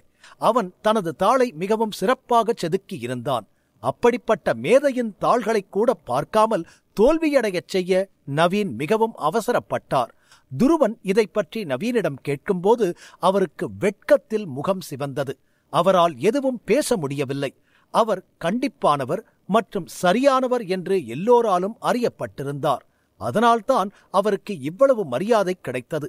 ஆனால் இன்று இவர் செய்த செயல் அவருக்கு கெட்ட பெயரை கொடுக்கும் அளவிற்கு இருந்தது. 1 மணி நேரத்தில் யாராலும் தேர்வை முடிக்க முடியாது என்று நவீன் நினைத்தார். பிறகு அந்த இளைஞன் எப்படி 1 மணி நேரத்தில் தேர்வை முடித்தான் என நவீனால் நம்ப முடியவில்லை. அவராலேயே இவ்வளவு வேகத்தில் தேர்வை எழுத முடியாது. அப்படியென்றால் அந்த இளைஞனின் அறிவு உயர்ந்த நிலையில் இருக்க வேண்டும் என்று இருவரும் நினைத்தார்கள். நவீன் அவர் செய்த தவறை உணர்ந்து, துருவா, நான் பெரிய தப்பு பண்ணிட்டேன். என்னை விட மூலிகை ஞானம் அதிகமா இருக்கிற ஒரு ஆளை நான் தப்பா எடை போட்டுட்டேன். எனக்கு என்ன ஆச்சுனே தெரியல என்று துருவனிடம் புலம்பினார். ஜீவா சிறிது நேரம் தியானம் செய்த பிறகு அவனுடைய மூலிகைகளின் அறிவு மேலும் திடமாகியது. முன்பு புத்தக அறையில் அவன் சேகரித்து வைத்த தகவல்கள் இப்போது அவன் மனதில் சரியாக பதிந்தது. அந்த புத்தகங்களில் இருந்த தவறுகளும் இப்போது சரி செய்யப்பட்டன. மாய லைப்ரரி. அங்கு இருந்த புத்தகங்களை நகலெடுத்து அவற்றையெல்லாம் முறையாக சேகரித்து சொர்க்கத்தின் தியான கலையாக மாற்றுவது மட்டுமல்லாமல் யாரோ ஒருவர் படித்த அறிவை சரி செய்யவும் முடிந்தது. ஜீவா ஆழ்ந்த மூச்சை இழுத்துவிட்டு மெதுவாக கண்களை திறந்தான். அப்போது வேகமான காலடிகளின் சத்தம் அங்கு கேட்கத் தொடங்கியது. காலடி சத்தம் கேட்டு யார் வருகிறார்கள் என்று தேர்வு எழுத வந்தவர்கள் பார்த்தனர். வந்தவரை பார்த்ததும் தேர்வு அறைக்கு வெளியே அமர்ந்திருந்தவர்கள் எழுந்து நின்றனர். அவர் துருவனின் அசிஸ்டன்ட். 6 மாதங்களுக்கு முன் தேர்வில் தேர்ச்சி பெற்று இப்போது அசிஸ்டண்டாக இருக்கிறார். அப்போது அங்கு தேர்வு எழுதியவர்கள் சிலர் அவரை பார்த்து, ஹே வரது, வேதியியலாளர் துருவனோட அசிஸ்டன்ட் தானே, கண்டிப்பா ரிசல்ட் சொல்றதுக்கு தான் வருவாரு என்று ஒருவர் கூற, மற்றொருவர், கடவுளே நான் எப்படியாச்சும் பாஸ் ஆகிறனோ என்று கூறினார். அப்போது சரிகா ஜீவாவின் பக்கம் சென்று, என்ன சாரே, ரிசல்ட் வந்துருச்சு, இவ்வளவு நேரம் என்ன வாய் பேசுனீங்க, இப்ப என்ன பேசுறீங்கன்னு பாப்போம், ரிசல்ட் சொல்லட்டும், அப்புறம் இருக்கு உங்களுக்கு கச்சேரி என்று கூற, அப்போது எல்லோரும் எழுந்து நிற்க சரிகாவும் எழுந்து நின்றாள். சரிகா கூறியதைப் பற்றி சிறிதும் கலக்கமில்லாமல் ஜீவா பெரும் நம்பிக்கையோடு இருந்தான். அதை பார்த்த சரிகா, ஒண்ணுமே இல்லைனாலும் முகத்தை மட்டும் வீராப்பா வச்சிருக்கான், இவன மாதிரி ஆளுங்க எங்கிருந்துதான் நமக்குன்னே வருவாங்களோ தெரியல என்று மனதில் நினைத்துக் கொண்டாள். ரிசல்ட் சொல்ல அங்கே வந்தவர் ஒரு பேப்பரை திறந்து, முதல் ரவுண்ட்ல 3 பேர் பாஸ் பண்ணியிருக்காங்க, ஒருத்தர் பேரு அமர், அவர் 100க்கு 91 என்று கூற, என்ன நான் பாஸ் ஆயிட்டேனா, ஹே என்று மகிழ்ச்சியில் அமர் கத்தினான். சுற்றியிருந்த மற்றவர்கள் அவனை பொறாமையுடன் பார்க்க ஆரம்பித்தனர். ஒரே ஒரு ரவுண்டில் தேர்ச்சி பெற்றிருந்தாலும் இப்போது தேர்வில் வெற்றி பெற இன்னும் ஒரு படி நெருங்கிவிட்டான். மேலும் அதிர்ஷ்டம் அவனுக்கு சாதகமாக இருந்ததால் அவன் சிறிது நேரத்தில் உதவியாளனாக மாறிவிடுவான் என்று அனைவரும் நினைத்தார்கள். சரிகாவும் அமர் என்பவனை மரியாதையுடன் பார்க்க ஆரம்பித்தாள். பிறகு ரிசல்ட் சொல்பவர் 2வது வசந்த், அவர் மார்க்கு 100க்கு 90 என்று கூறினார். இதைக் கேட்டதும் மற்றொருவர் முன்வந்தார். அவரும் மிகவும் மகிழ்ச்சியாக காணப்பட்டார். கடைசி ஆளோட பேரு ஜீவா என்று கூற, சட்டென்று அந்த உதவியாளனுடைய முகத்தின் நிறம் சிவந்து போய்விட்டது. கண்களை துடைத்துவிட்டு மீண்டும் பேப்பரை பார்த்து அதில் எழுதியிருப்பதை படிக்க முயன்றான்.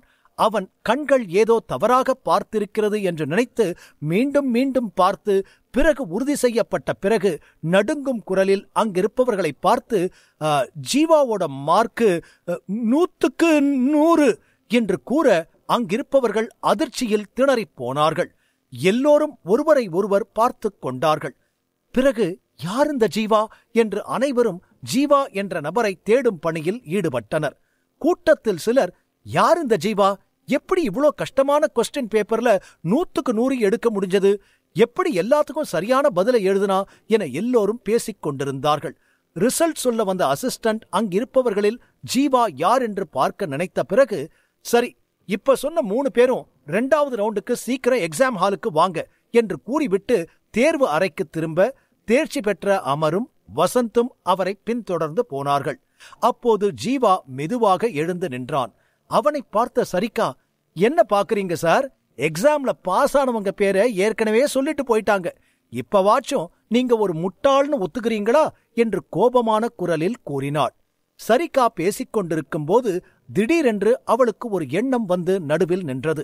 பின் அதிர்ச்சியில் ஜீவாவை பார்த்து நடுங்கும் குரலில், ஒரு நிமிஷம், அம்மா உன் பேர் என்ன என்று கேட்க, அதற்கு அவன், என் பேரு ஜீவா என்று கூறினான். சரிகா போன்ற பயனற்ற பெண்ணுக்காக செலவழிக்க ஜீவாவிற்கு நேரமில்லை.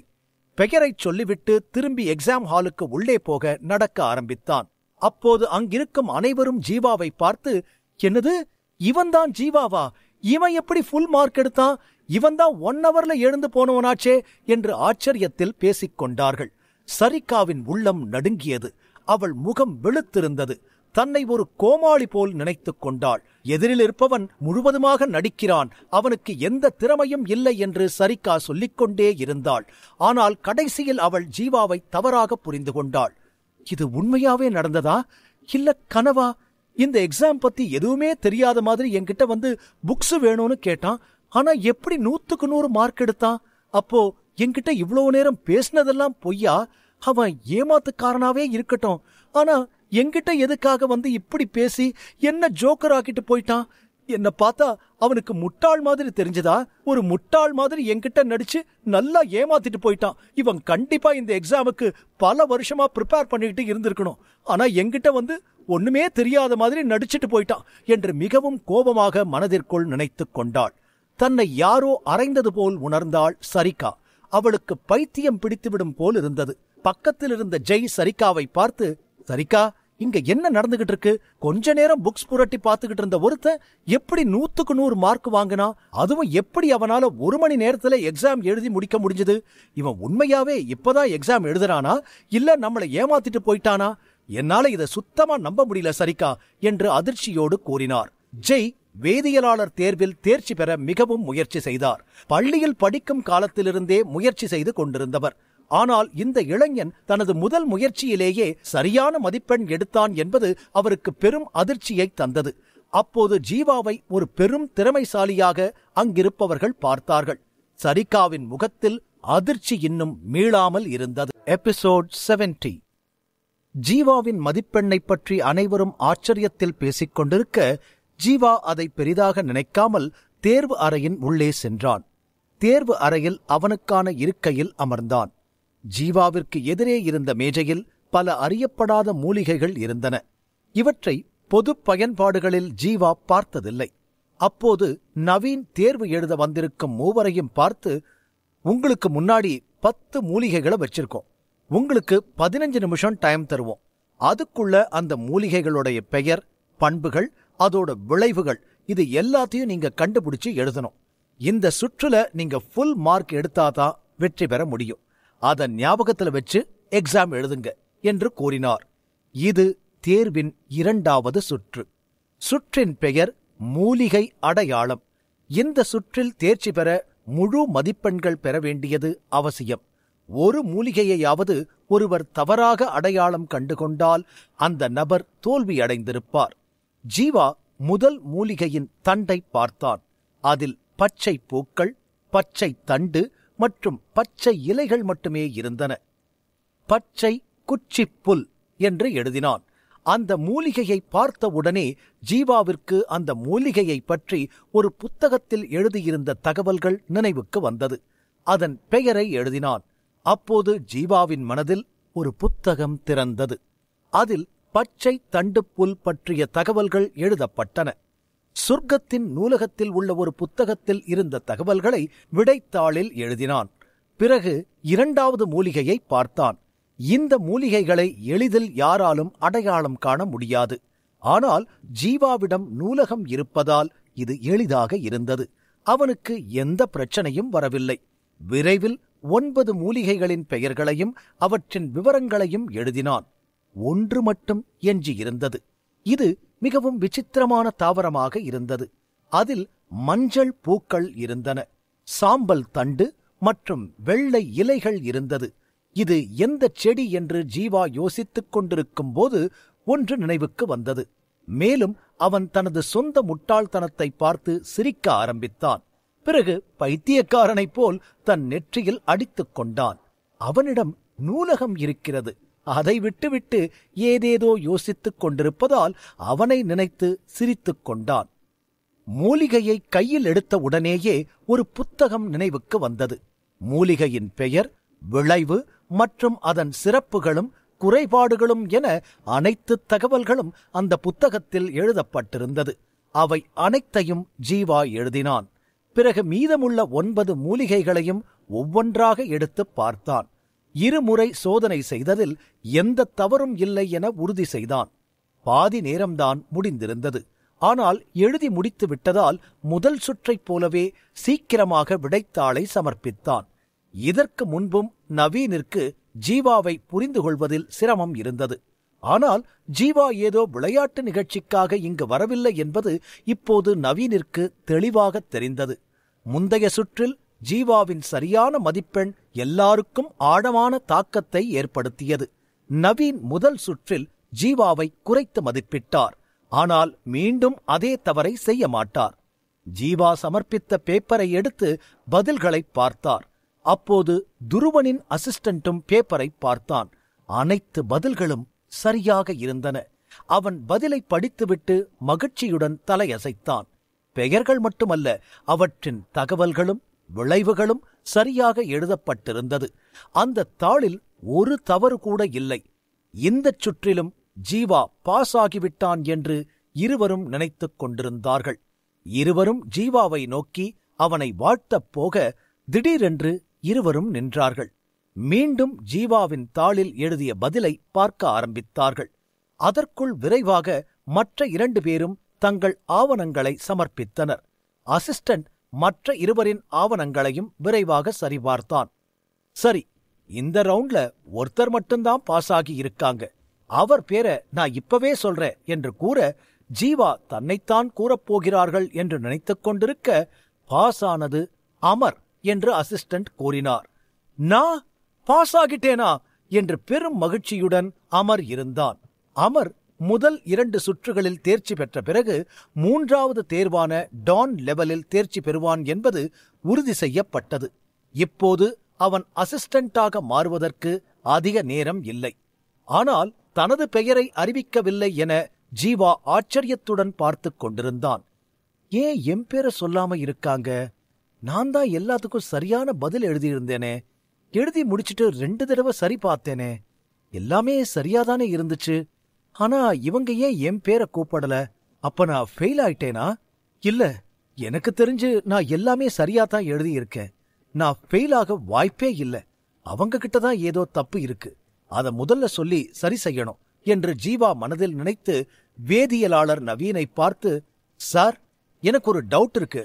நான் எழுதுனதுல என்ன தப்பா இருக்குன்னு நான் தெரிஞ்சுக்கலாமா என்று கேட்க, அதற்கு அசிஸ்டன்ட் ஜீவாவிடம், கண்டிப்பா சொல்றேன், நீங்க ஒரு மூலிகைய கண்டுபிடிச்சதுல தப்பு செஞ்சிருக்கீங்க என்று கூற, ஜீவா மறுபடியும் முழிக்க, நீங்க மீன் அளவு புல்லுங்கிற மூலிகைக்கு பதிலா டிராகன் ஸ்கேல் புல்லுன்னு தப்பான மூலிகை பேரை எழுதியிருக்கீங்க. ஆனா இத நினைச்சு வருத்தப்படாதீங்க.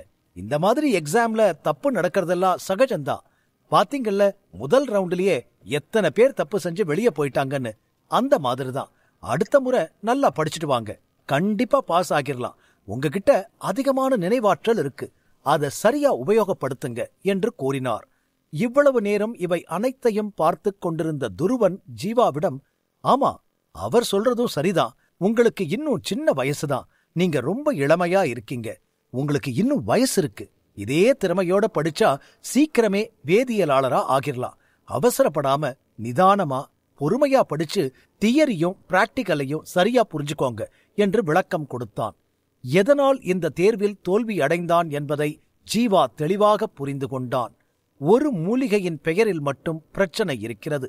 அப்போது ஜீவா அவன் மேசைக்கு சென்று அங்கிருந்த மூலிகையை எடுத்து துருவனின் முன்னால் கொண்டு வந்தான். பிறகு அதை கவனமாக பார்த்து, இந்த மூலிகை மீன் அளவு புல்தான்னு உங்களுக்கு உறுதியா தெரியுமா என்று கேட்க, துருவன் ஜீவாவிடம், நிச்சயமா, அதோட தண்டு மீன் செதில் மாதிரியும் இலைகள் சாம்பல் நிறமாவும் இருக்கும். அதனால இது மீன் அளவு புல்தா என்று கூறி துருவனும் நவீனும் பேசிக் கொண்டார்கள். நிச்சயமாக அது மீன் அளவு புல்தான் என்று உறுதியாக கூறினார்கள். அவர்களோடு அமரும் சேர்ந்து, ஆமா, அவங்க சொல்றதுதான் சரி, இது மீன் அளவு புல்தான், நானும் அதான் எழுதியிருக்கேன் என்று கூறினான். பிறகு ஜீவா அவர்களை பார்த்து, சார், தப்பா நினைச்சுக்காதீங்க, நான் ஃபெயில் ஆகிட்டேன்னு சொல்றதுல நீங்க ரொம்பவே அவசரப்படுறீங்க. இந்த விஷயத்த கொஞ்சம் பொறுமையாவே டீல் பண்ணலாம். எனக்கு நீங்க சொல்ற பதில் தப்புன்னு தோணுது என்று கூற, அமர் அதிர்ச்சி அடைந்து, அடப்பாவி, என்ன பேசுறேன்னு தெரிஞ்சுதான் பேசுறியா? வேதியியலாளர் சொல்றது எப்படி தப்பாகும்? உனக்கு பைத்தியம்தான் பிடிச்சிருக்கு என்று கூறினான். ஜீவா யாரிடமும் தேவையில்லாமல் சண்டை போட விரும்பவில்லை. அதனால் அமைதியாக அவர்களிடம், சார், நான் சொல்றது சரியா தப்பான்னு புரிய வைக்கிறேன். இந்த எக்ஸாம் ஹாலுக்கு வெளியே ஒரு ரூம்ல புக்ஸ் எல்லாம் இருக்கும். அதுல ஏதாவது ரேக்ல கீழே இருக்கிற புக்க யாராவது எடுத்துட்டு வர உதவி செய்ய முடியுமா என்று பணிவுடன் ஜீவா கேட்க, நவீனும் துருவனும் ஒருவரை ஒருவர் பார்த்து கொண்டனர். பிறகு துருவன் அவனுடைய அசிஸ்டண்டை அனுப்பி அந்த புத்தகத்தை எடுத்து வருமாறு கூறினான்.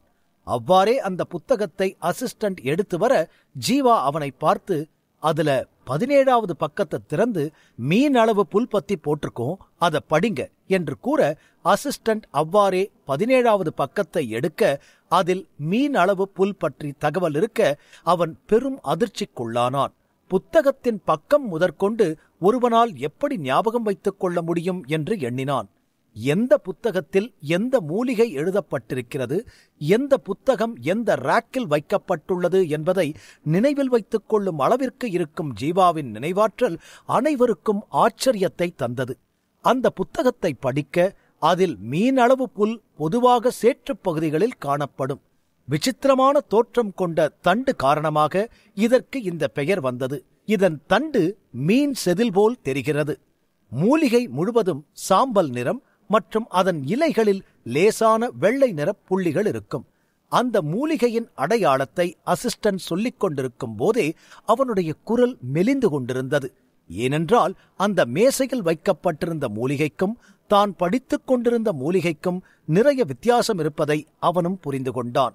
ஜீவா முன்னால் வந்து மேசையில் வைக்கப்பட்டிருந்த மூலிகையை எடுத்து அனைவருக்கும் காட்டி, மீன் அளவு புல்லோட இலையில லேசான வெள்ளை புள்ளிகள் இருக்கும், இதுல அந்த மாதிரி இல்ல, அதனால இது வேற மூலிகை, இந்த மூலிகையோட அளவு ஒரு விரல் நகத்த போல இருக்கு என்று கூறினான். மீன் செதில் புல்லின் அடையாளத்தையும் வித்தியாசத்தையும் ஒவ்வொன்றாக ஜீவா சொல்லிக் கொண்டிருந்தான். நவீனும் துருவனும் அசிஸ்டண்டின் கையிலிருந்து புத்தகத்தை பறித்துக்கொண்டு தாங்களே வித்தியாசத்தை பார்க்க ஆரம்பித்தனர். ஜீவா சொன்னதெல்லாம் உண்மைதான். அப்போது ஜீவா அவர்களிடம், இது மீன் அளவு புல்லில்ல, அதே தோற்றத்துக்கு சமீபமாயிருக்கிற இன்னொரு மூலிகை, இது டிராகன் ஸ்கேல் புல்லோட தோற்றத்துல இருக்கு, அதுதான் நான் எழுதின பதில். இன்னும் இதுல சந்தேகம் இருந்தா வெளியில இருக்கிற புத்தக அறைக்கு மறுபடியும் யாரையாவது அனுப்பி 4வது ரேக்ல மூலையில இருக்கிற ஒரு புத்தகத்தை எடுத்துட்டு வர சொல்லுங்க. அந்த புக்ல இந்த மூலிகைய பத்தி 54வது பக்கத்துல போட்டிருக்கு என்று தெளிவான விளக்கத்தை கொடுக்க அங்கிருக்கும் அனைவரும் அதிர்ச்சியில் வாயடைத்து போயிருந்தார்கள். மேலும் ஜீவா அவர்களை பார்த்து, மீன் செதில் புல்லுங்கிறது வெப்பமான பிரதேசத்துல கிடைக்கிற மூலிகை, அதோட தண்டு உடைஞ்சதுன்னா அது உள்ளே இருந்து வெள்ளை நிற பால் மாதிரி வரும்.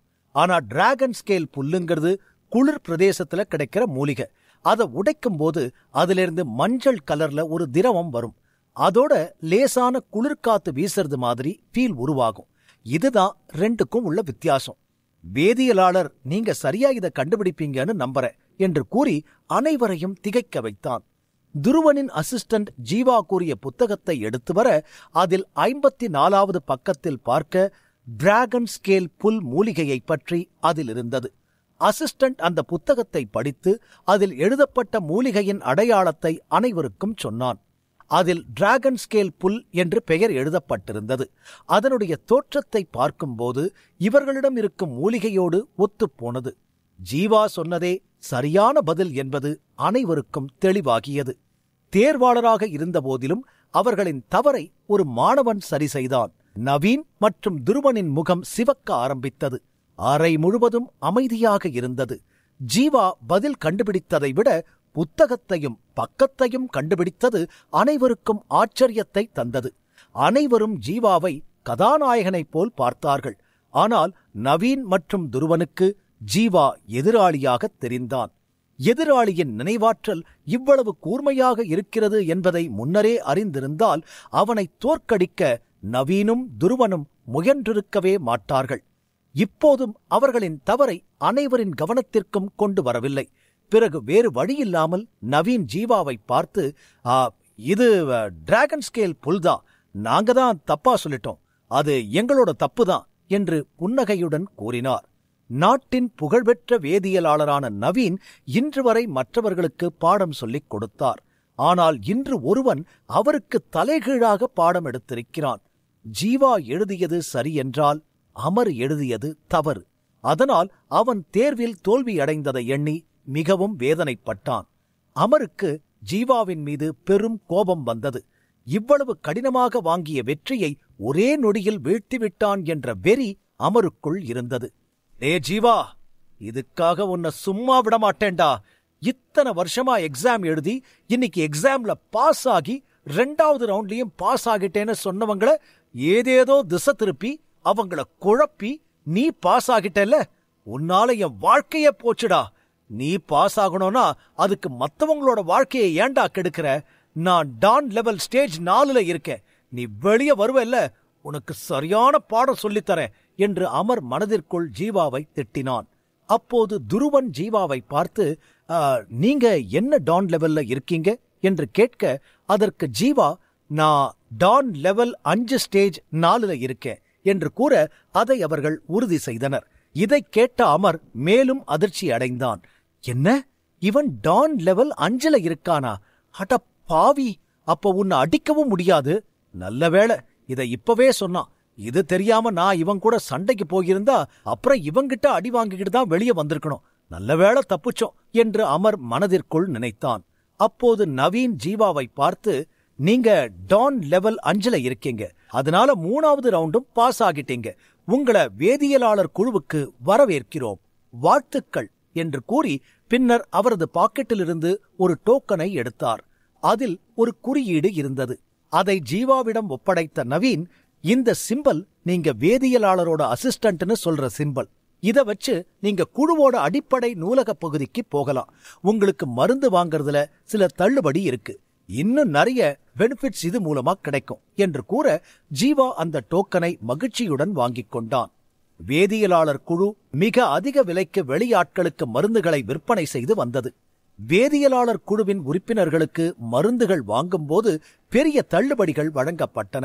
ஜீவா ஒரு வேதியியலாளரின் உதவியாளராக இருந்தால் அவன் வேதியியலாளர் குழுவின் உறுப்பினராகவும் கருதப்படுவான்.